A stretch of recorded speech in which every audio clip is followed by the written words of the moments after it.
apparently I can actually tag YouTube create account in the video.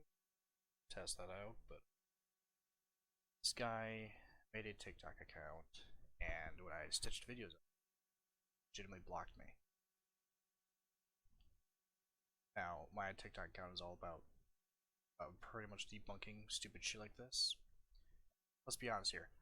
There's nothing original. Nothing in this video is original stuff.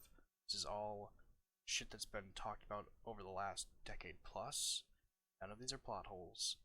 This has all been debunked countless times. So this video is literally just made for views. It's debunked shit. So this will be the Harry Potter plot hole Iceberg debunked. Well, let's hope it's not too loud as well. The world of Harry Potter is a sprawling one. There are so many pieces of lore, mythical creatures, magical artifacts, spells, and more that sometimes you stumble across something that just doesn't feel right. There's a line of dialogue that contradicts another, a spell that breaks all the rules of the magical universe, a bus-sized snake that is somehow fitting through. We will point out that obviously there are differences in the books and movies. There are some things that the movies do that just don't make sense, and they break the actual lore. So like, perfect spot to stop actually. The Apologies potion in the movies, they changed how things worked in the movies. That's not how the Apologies potion actually works. I'm hoping it's not one of the plot holes. I haven't seen the whole video. I saw parts of it when they're doing it. You know, they said this as a live video that they scheduled. It was stupid. Anyway, anything that comes up as a movie thing, we're gonna point out that it's a movie thing only. I don't care about plot holes in the movies because the movies fucked a lot of things up. Through all the plumbing in the school. These are what we call plot holes, and like it or not, Harry Potter looks a little bit like Swiss cheese sometimes. Today, let's go down the Harry Potter plot hole iceberg. From the most benign inconsistencies, the holes so big they put the entire series at risk. No, they don't. Without further ado, let's dive right in and start things off with level 1. Peter Pettigrew on the map. I was thinking about which topic to put first in this video. This is just simply, why didn't Fred and George see Peter Pettigrew on the map? Because they have no reason to look at their brother who is sleeping. The only times that Fred and George used the map is when they were going through the hallways of Hogwarts at night. One, there's a possibility that they were doing this when Harry and Ron were also out of bed, but for the most part, they'd be doing this when no one else was awake. So tell me, why? At what point do they need to look at the dormitories? Answer: they don't. I've talked about this plenty. It's just a weird thing. Think that they're looking at Ron sleeping on the Ron's map. They never would. They use the map to see if there's teachers around or Mrs. Norris or Filcher coming. That's it. There's no point to talking about this one any further. Yeah, but we can just skip ahead. This part. To track Lupin. Quote, Snape was slightly breathless, but his face was full of suppressed triumph. You're wondering, perhaps, how I knew you were here, he said, his eyes glittering. I've just been to your office, Lupin. You forgot to take your potion tonight, so I took a gobletful along. And very lucky I did. Lucky for me, I mean. Lying on your desk was a certain map. One glance at it told me all I needed to know. I saw you running along this passageway and out of sight. End quote. So, we can... So that tells us more there. Obviously, Snape is paying attention to the map.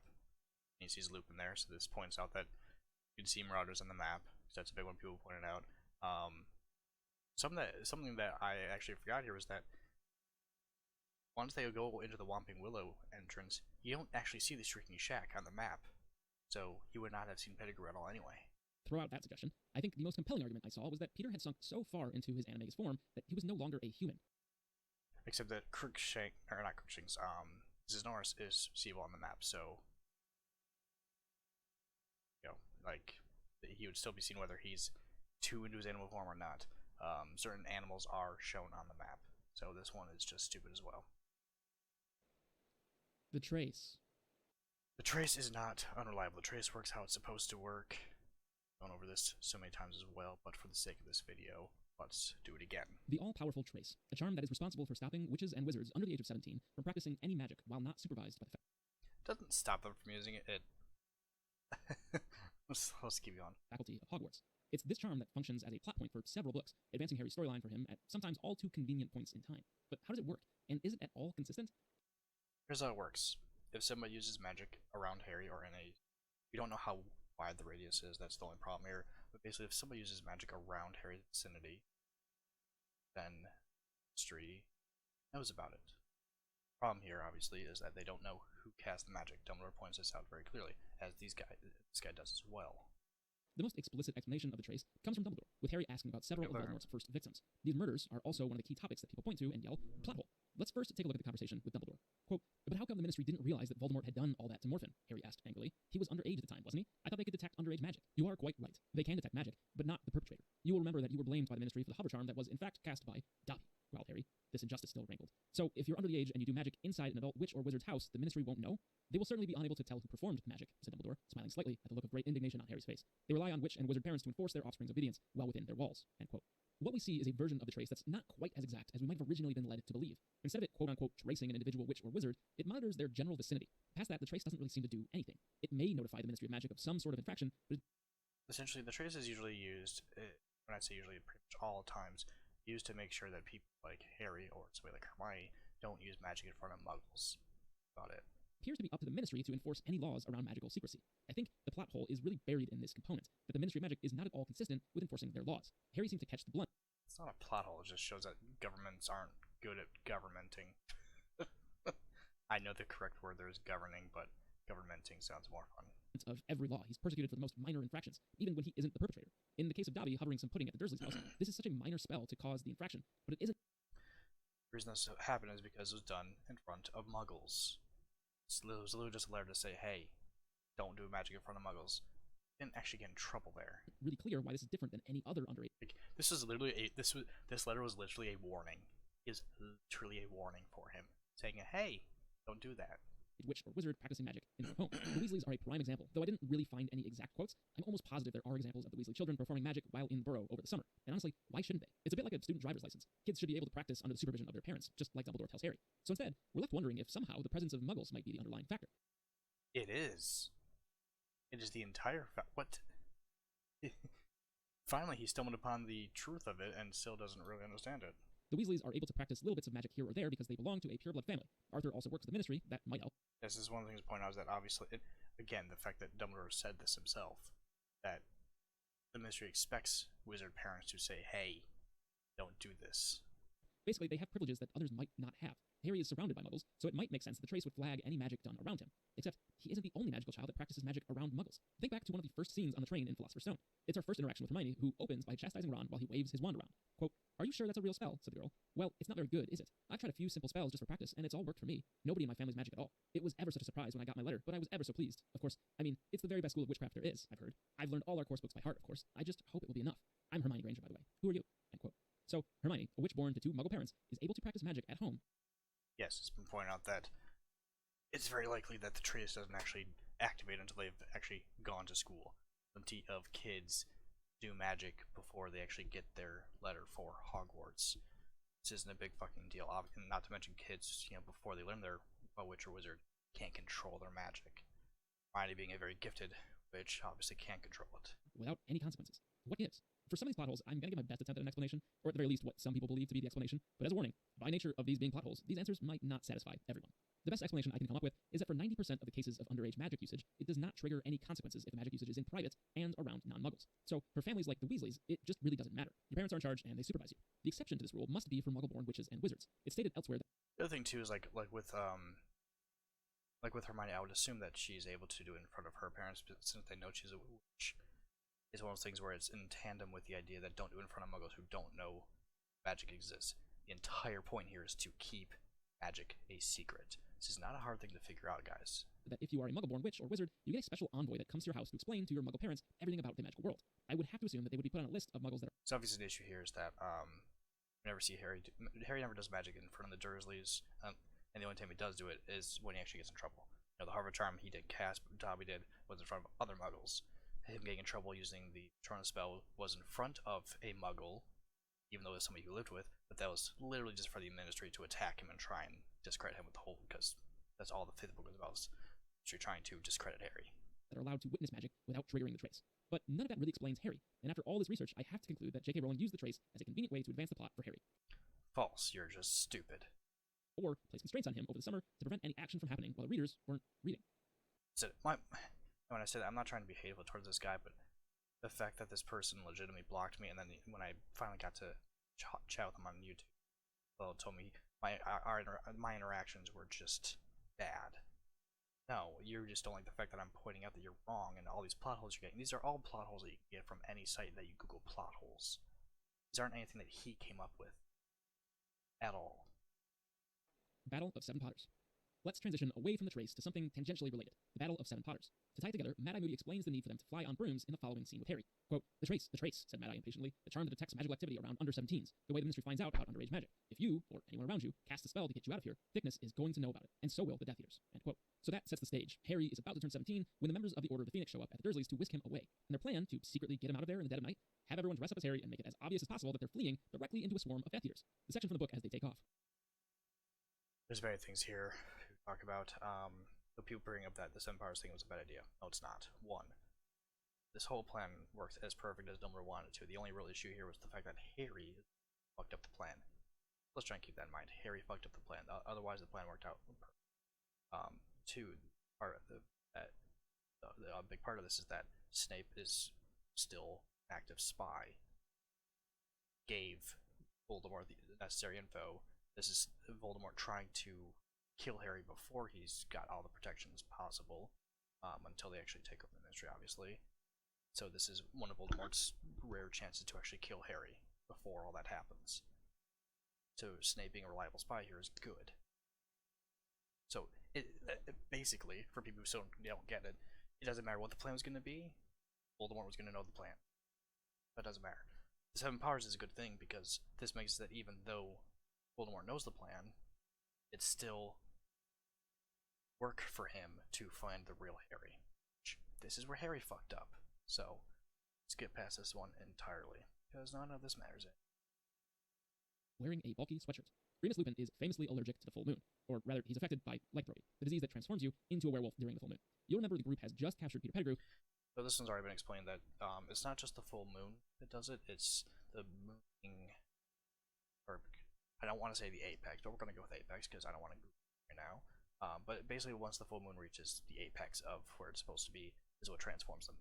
The whole clouds parting and the moonlight hits them thing, that was all done for cinematic effect, but that was basically the moon hitting its full apex and the clouds just happened to part. It just looks good on film. That's all there is to it, so we can skip past this one as well. Hacked by a werewolf. Maybe just stay inside, close the curtains, and watch Netflix. And we know that staying inside does not do anything because Lupin pointed out that when he does transform, he really would go under his desk in his classroom and transform. You really think he was just standing next to the window waiting for it to happen? No, so this is just stupid. What's for an evening? I don't know. Dates. If there's one thing you'll find as you start reading about J.K. Rowling and her writing process, it's that she's terrible at math. Yeah, she's terrible at dates and math, and so none of this matters at all whatsoever. It turns into, like, their school year starting weird, who cares? Friday, for example, this might be more informed by... None of this is a fucking plot hole. This is just, she's bad at dates. I don't care. Let's move down to level 2. Bill, the Secret Keeper. Now that we're into level 2, we can really get into the meat. Yeah, Steele's a secret keeper, and the fact that Bill's is on the secret keeper. Bill's the secret keeper of the cottage, because the cottage was the secret building they were at. Now, from what I've heard two different ends of this, where the house for Lily and James was the secret, and that Lily and James themselves were the secret. Either way, it really doesn't matter. Not a plot hole. Lily and James were the secret. They can't be their own secret keepers when they are the secret. Voila, we're done. Past it. Handcuffs. At the risk of some of these sounding just like complaints, let's talk a little bit more about Peter Pettigrew. He was a sort of nexus for the whole host of problems that happened. This one's gonna be funny because if anything, I will bring up the book if I have to. But let's just keep going with it. Throughout the series, and he plays a pivotal role in resurrecting Voldemort. Without Wormtail, there just wouldn't be a living, breathing Voldemort. So why then, when the group has him captured, are they so... Possibly true, but I would say more or less Pettigrew made it happen sooner. As of right now, it was third Voldemort is off in, I believe, still Albania. He's still just a ghostly figure, right? He would eventually get a body. Just obviously still take time. Pettigrew does make that happen faster, but Voldemort with Horcruxes out there is still going to be alive. so lax about keeping him secured. They use handcuffs, of all things, to make sure he doesn't get away. Now, let's imagine Yes, because at this point he has no wand. He is handcuffed. He is literally just a human at this point. Can't do anything. for a second that you've just captured Wormtail. Pretend you're Sirius or Lupin. You know Peter Pettigrew. You know what he's capable of. At the very least, he's mastered Keep going. his magic, which is described as being pretty difficult to do. I think the audience, and apparently Sirius and Lupin, tend to underestimate Peter Pettigrew. They don't. Peter Pettigrew took. You know what? I'm actually fucking phone for this because this would be easier. How long take Peter Pettigrew become, not became, and Magus.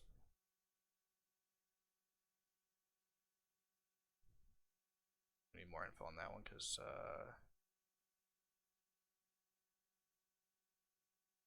it says it took them all three of them 3 years to fully become or finally become Animagi, and Peter was able to so with the help of skilled friends.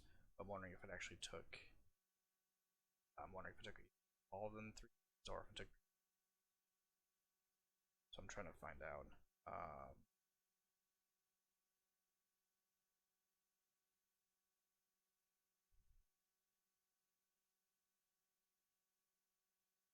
Definitely took them more to do, but either way, it's a long process. He is, after all, a right-hand man of Voldemort. I don't think Voldemort would pick a bad. I wouldn't say right-hand man. He's a coward. I would not have him as a right-hand man. He's useful for a while to bring Voldemort back. That's it. Or unskilled wizard to be that important in his organization. Think of Snape, for example. Snape is an incredibly skilled wizard. It would make sense that Peter is at least competent enough to magic his way out of some handcuffs. Let's go to the Except he's not. That was proven. Scene in question. The group is making their way back from the Shrieking Shack when Lupin begins to transform and Peter makes his move.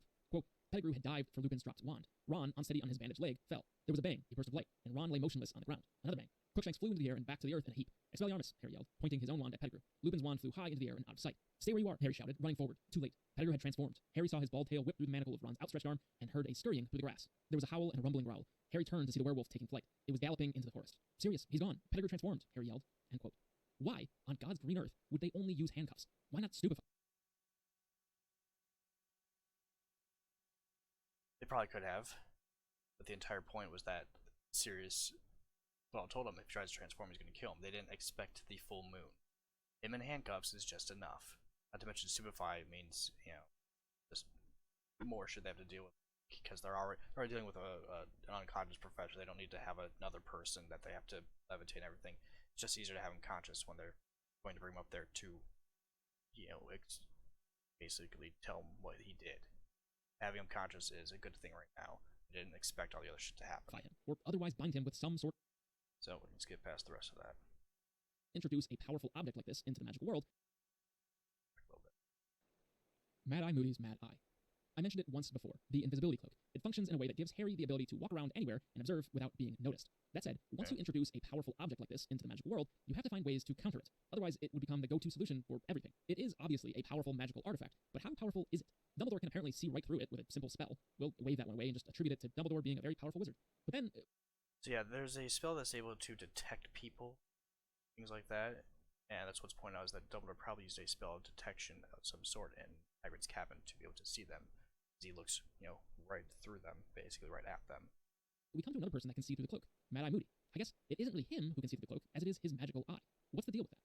Quite honestly, the backstory of his eye is never expanded on. We know that he lost his eye in a duel with a Death Eater, but this is something that we could probably say that he created the eye himself. Mad Eye Moody is a very powerful wizard as well. We don't know how the eye was created, who created it, or even the extent of its powers. Because of a complete lack of substantiated information on the eye. I'll say we know from the books that it's able to zoom to some extent. We know it can see through floors. It's when they're at the Weasleys that he looked up to the, I don't remember, I want to say third floor, I don't remember. He looked up at a closet or whatever, a wardrobe that I thought there was a boggart in. He was able to see that. It's a very powerful artifact for sure. And obviously he's able to see through Harry's cloak. Instead, there are a few fan theories that seem to come up pretty often as you research. First is the idea that Moody made the eye himself. He is a powerful wizard, after all. I'm trying to figure out what the plot hole here would be, though. It might make sense that a powerful wizard would be able to create a powerful tool for himself. I only have one issue with this, though. I'm not sure this would necessarily be in his wheelhouse. I guess it's a general issue I have with Harry Potter as a whole, is that there aren't many specialists. Outside I mean, he was an Auror. Aurors are fairly powerful wizards. You have to catch dark wizards who are also generally powerful wizards. Like, I'm sure I'm sure there might be a subject he's not good at, like, charms or something like that, but we don't know. We don't need to know. outside of the professors that teach a specific subject, every witch and wizard can do a bit of everything, and nothing seems to be outside the reach of anyone with enough practice. There are disagree. I mean, get Neville, for example. We know that in the future he does become professor of biology, but we know he's not good with something like, I don't know, potions, transfiguration. So he's a teacher. He's good at a subject, not good at all. Just like I would say, I would assume that McGonagall, we know she's good at transfiguration, but we don't know if she's good at herbology. She's great at potions, so I'm gonna say the teachers are just good all around. It's just kind of silly. exceptions, of course, but the most powerful characters can pretty much do anything. False. Unlike a series where maybe a duelist or warrior character would have absolutely no skill in potions, if you're powerful enough in the Harry Potter world, you can do anything. It would just feel more realistic if Moody wouldn't have been able to make his own charmed artifact. But going off that is probably the most common theory, that the eye was created in collaboration with Dumbledore and the Elder Wand. Dumbledore also gets the free pass of being able to do any type of magic he wants just because he's Dumbledore. That said, this one tends to hold a little bit more weight for me purely for the fact that the Elder Wand is involved. And maybe that's why Moody's eye is able to see through the cloak. Only something imbued with the power of a Deathly Hallow could bypass the powers of another Deathly Hallow. People need to stop acting as if the Deathly Hallows are all powerful objects. They aren't. The Elder Wand potentially gives the master of the Elder Wand, current user of the Elder Wand, slightly more power. We don't really know. As far as we know, it could just be a myth that people killed each other for a fucking wand. We don't know. Resurrection Stone does not actually resurrect people. Sure. And the Cloak of Invisibility, well, it obviously has kept the cloaking charm decades. It cannot be summoned as well. But other than that, it functions as any other cloak does. Plus, it's not that big of a cloak either. It barely fits them as adults. But these are not all powerful objects. So even Mad Eye's eye is cool. It's not all powerful, right? It's a cool eye, though. The most hand-waving theory, however, is that the eye itself is just some ancient magical artifact, something as old as the Deathly Hallows, just unnamed. These solutions are always so unsatisfying to me, though. You could say that about anything to satisfy the reader, but it doesn't make it a good answer, especially in a series and a universe with magic. It's kind of like hitting the easy button. Oh, it can see through Harry's cloak because it's got old magic in it. I don't buy it. So what's the plot hole here? That you just don't like the fact that you don't know more about the eye? Sorry, that's just lame. Deadly children's puzzles. Is this seriously gonna be about the first one, the first movie, the first book? If this is seriously about the stuff in the first book to reach the stone, let's just stop this here, because if it is, we can point this out. The puzzles that the kids had to go through in the first book was literally meant for them. Dumbledore made them for them specifically. You can tell by what the puzzles are. That's it. Dumbledore knew they were going to make it through. That was the entire point. That's what this is about. We're skipping it. 7 puzzles stand between you. Yep. You can skip this perfectly. I love it. So easy. See how far we gotta fucking go to skip this. Holy shit. Have you ever met an 11-year-old? Why is your bar for protecting this stone so low? Thank God Harry was able to melt Quirrell with his bare hands, otherwise Voldemort would have walked in and out of there like he was taking a trip to the grocery store. Basilisk in the pipes. This is... Okay, so for this is more of a movie error, but we'll go over it. The Basilisk we see in the movie is not how big the Basilisk actually was. The Basilisk was not supposed to be that big. They made it that big for the movie because it looks better. The Basilisk is still a big snake. It's just not that big. Not to mention, they're going with the whole, oh, how big are pipes at Hogwarts? It's a magical fucking snake. That's all that needs to be said there. So we can again skip this one. So we should skip to the right part. Oh, there we go. Sounds. Probably nothing to be concerned about, right? Please, someone in the comments make the Basilisk make sense to me. And I swear to God, if you tell me the snake just shrinks down with magic, I will lose it. Well, it can. It easily could, but the snake was not meant to be as big as it was in the movie. It's not meant to be that big. Holy shit, it's not. Like, you can find the description of it of how big it's actually supposed to be. Turns into a tiny snake, then it wouldn't be dangerous anymore. You could just... It would still be what? I think a tiny snake being able to look at anyone in the eyes is just as dangerous as a giant snake. What? Put a bucket on top of it. Yeah, until it decides to actually grow again. This guy's an idiot. Okay, let's move down to level 3. Mysterious thestral magic. Likely one of the most hotly debated topics in the series, thestrals seem simple at first, but... Except J.K. Rowling literally already explained this one. So, thankfully, we can skip this one because this one's stupid. I'm stupid, you're an idiot. Actually passed out before Quirrell died. Okay, now this one actually made me laugh too because what's funnier is that he even the book for like well, let's just Isn't it? Why doesn't he see thestrals after that? To which J.K. Rowling claims that Harry actually passed out before Quirrell died. And I'll be honest, if you yes, he flat out passed out because yeah, just go back and reread the chapter, it isn't really clear that Harry is what killed Quirrell. Dumbledore says that Voldemort abandoned Quirrell to die. So I think you can almost claim that it wasn't Harry that killed him, but rather Voldemort separating from his body that killed him. If that's the case, this is unfortunately not a plot hole. That said, I still don't really buy the whole this is unfortunately not a plot hole. Yeah, thankfully none of the other plot holes because you're just Cedric thing. I don't buy her explanation for this. Doesn't make it not a plot hole, just means you don't accept her explanation. It's unfortunate for you. Crowing of a rooster. One of the smaller hidden details within the Chamber of Secrets. I don't know how this one's even supposed to be a plot hole. Unfortunately, Ginny did. It's the idea that couldn't they just transfigure something into it? Blah blah. You're forgetting that the kid, Harry and Ron, they don't go to anyone but they go to one teacher who they think is being sent down there. They don't go to the other teachers. They're kids. They're stupid. But that seems like a pretty small problem to solve if you're a wizard. Just conjure up another one. Surely McGonagall could have turned a teapot into a rooster for you to go fight the basilisk, right? I can just imagine. That's one of those things where you're assuming they can do something, but I don't know that for sure. How frustrating that would have been for Tom Riddle. The basilisk plops down into the chamber, and Harry starts fumbling with the sorting hat. And instead of pulling out a sword, he pulls out a rooster that immediately crows and kills the basilisk. I'm actually surprised I haven't seen any skits about this. 100 times Harry could have immediately solved all his problems with magic. I don't know. I'm sure it's somewhere. Gryffindor's Quidditch team.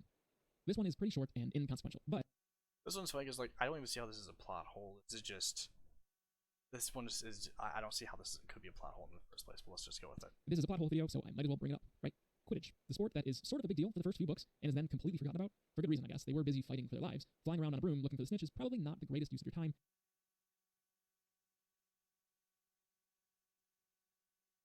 I gotta go back and think on this one. Let's see. So yeah, first book obviously huge thing. He's the youngest seeker in a century. Second one obviously is still trying to, but with Basilisk around everywhere, they're canceling Quidditch matches left and right. Third one, he is obviously on a Quidditch team, but they're dealing with the whole Dementors everywhere. Fourth one is all canceled because of the tournament happening.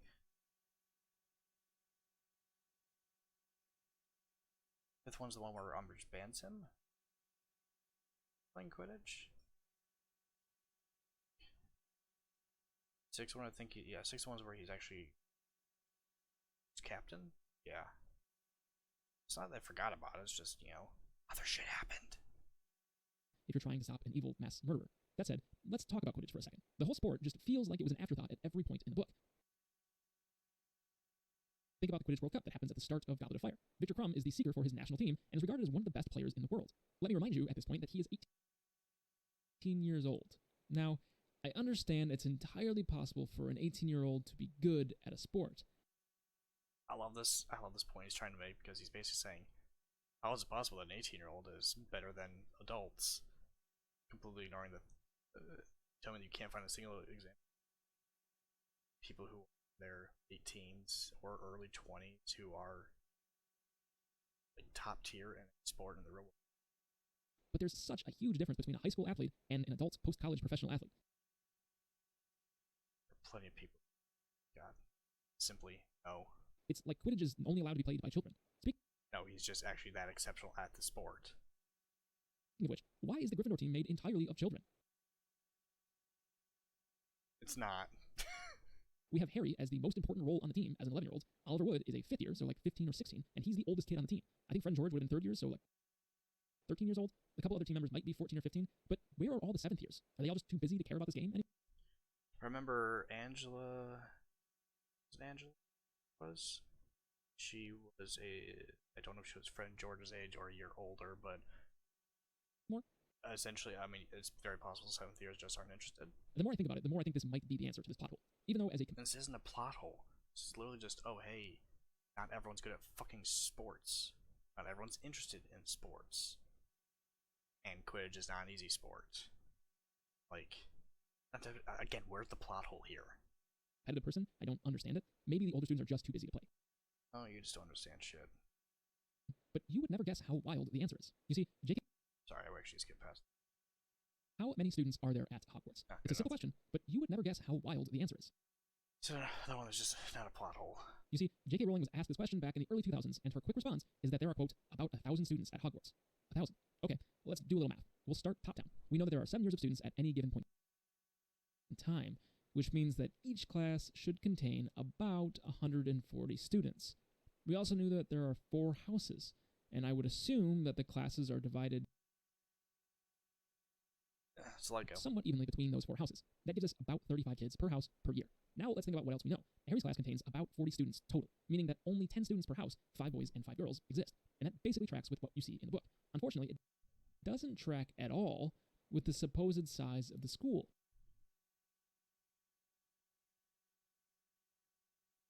This is ignoring so many factors that would happen in the idea that maybe during the Wizarding War, a lot of families stopped, kids. Maybe there's not as many kids as there normally would. Like, he's completely ignoring the fact that it just happened, like, a decade ago. Oh, yeah, like, there's so many things that factor into this, it's not even fun. In adult society each year. That's like one class from us. It's the rest of the whole thing. As I would assume that only a small that might actually be the final part of it. fans posted a very detailed article talking about all the different types of wands and the way they could fill up a stadium of 100,000 seats. Someone make it make sense. It makes sense. You're just saying, okay, wand legions. So this one people talk about because obviously this was kind of a dumb one for, but it's easy to explain. The Elder Wand does not function like other wands. The Elder Wand is indeed powerful enough because we know the Elder Wand is able to end a broken wand. That's not a possible thing normally. The fact that it's able to mend Harry's wand shows that the Elder Wand is indeed fairly powerful itself. The whole wand legions thing, the Elder Wand itself probably is different as well here. The fact that it changes hands pretty much any time the owner actually gets disarmed, which is a fight in some way. But people think that this means that wands shouldn't work for their wand owner if they use allegiance. That's not how wands work at all. Harry could at any time borrow Dumbledore's wand and use it. Harry was able to use a wand that Ron brought to him. It just doesn't feel like his own, doesn't work the way his own wand. Still use it though. Wand allegiance is not as crazy powerful as people think. Unless it's the Elder Wand. So, we can move on to the next one. Move down to level 4. Barty Crouch Jr. Portkey. At this point, we've had about 15 other plot holes in this video. Let's break it. None of which were plot holes. You just don't know what a plot hole is, and you googled plot holes and read it off the site and decided to make a crappy video out of it. Up with one that isn't actually a plot hole. At least, nope. Not as far as I can understand. I actually started researching this, intending to write a bit about it as it being a fairly obvious plot hole. But the more I dug into it, the more I realized that might not actually be the case. Goblet of Fire ends with Harry racing through the hedge maze and teleporting, along with Cedric, to the graveyard through the use of Surprise Portkey at the center. Barty Crouch Jr. is the one that plants this Portkey in the maze with the purpose of getting Harry Potter out of Hogwarts and in front. So let's start this off with the Portkey was always the cup was always a Portkey. It was always meant to be. The fact that no one is confused by somebody appearing in front of them means that the audience was told, hey, they're going to appear in front of us, so they knew it was a Portkey. Barty Crouch Jr. simply added a trip to it. Voldemort. Why, though, does he wait all the way until the final events of... He waits because Voldemort probably needed him to wait. Not to mention, you can't just grab Harry like that. Like, Harry is being constantly watched under the care of Dumbledore here. So, he has to wait until the very end. Harry was not supposed to return to Hogwarts. At least, not the Harry that we knew. I think the actual plan was for Voldemort to kill Harry, and then through the use of a Polyjuice potion... No, this is a crappy theory that was tossed out. This is why I know that you were stealing all your fucking shit, because this is a crappy theory. Voldemort would not have... One, would not want to do that, and two, would fail miserably at it. The entire point was to stay hidden. Have someone, maybe Wormtail, disguise themselves as Harry, return... No. Fail. Massive fail. Stop trying. Is a somewhat unclear component. Also, weird to think that this man is also Doctor Who. It's super weird to think about now. Of Voldemort's return. Hermione memory spells. This is a fun one because essentially she points out, well, let's just go with it. Hermione is always the smart one, but even she loses track of things on occasion. So who can blame her? They have a lot of stuff going on, which may be why, in the Deathly Hallows, she completely forgets that she knows how to perform some magic that she just did a few... Using the spell Obliviate to remove memories completely, and using a spell like she did on her parents to give them completely new memories are very different spells. That's the whole thing, so we're fast as quick. School their entire life doesn't seem to remember how to get to the train. Quote, Harry swung round. The speaker was a plump woman who was talking to 4 boys, all with flaming red hair. Each of them was pushing a trunk like Harry's in front of him. This is already explained that essentially Molly was doing this because Ginny was excited to go to see the platform. Molly was asking, hey, what's the platform number? She was letting Ginny have her moment of knowing what the platform number was. This was not Molly forgetting the platform number, considering she literally brings her kids here every fucking year. Holy shit, this is not a plot hole. The only explanation I can think of, and it's a somewhat interesting but rather benign one, is that the platform has changed over time. Think, for example, It hasn't. About what would happen if the Muggle side of the train station decided to change around where its platforms were. That doesn't seem out of the question, so the best explanation I can think of for this is that every year, parents also get a letter in the mail from Hogwarts, doing a little house cleaning. I'd imagine it has new rules, many probably inspired by the shenanigans of Fred and George, and also... How close are we? Okay, we're... So instructions for the upcoming semester, including where they can find the platform for the Hogwarts Express this year. Harry the Horcrux. Alright, I've saved what I think is the best for last. The top... It's not a plot hole. So we know that this basically is the idea of that essentially there's a sort of ritual that Voldemort has to do to make a Horcrux, and obviously he wasn't able to do that ritual that night when attacked. So how did Harry become a Horcrux? Dumbledore already explained this. He literally explained this in the last book.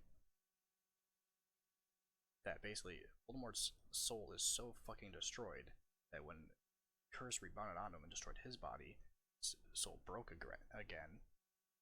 And that little bit of soul is trying to find something to latch onto. It latched onto the first living thing, the only living thing available, which was baby Harry. This is literally explained in the book. Basically, this guy doesn't like that idea, so he thinks it's a plot hole. It's not. You're wrong. Come up with some original shit. Because holy crap, this entire video was terrible.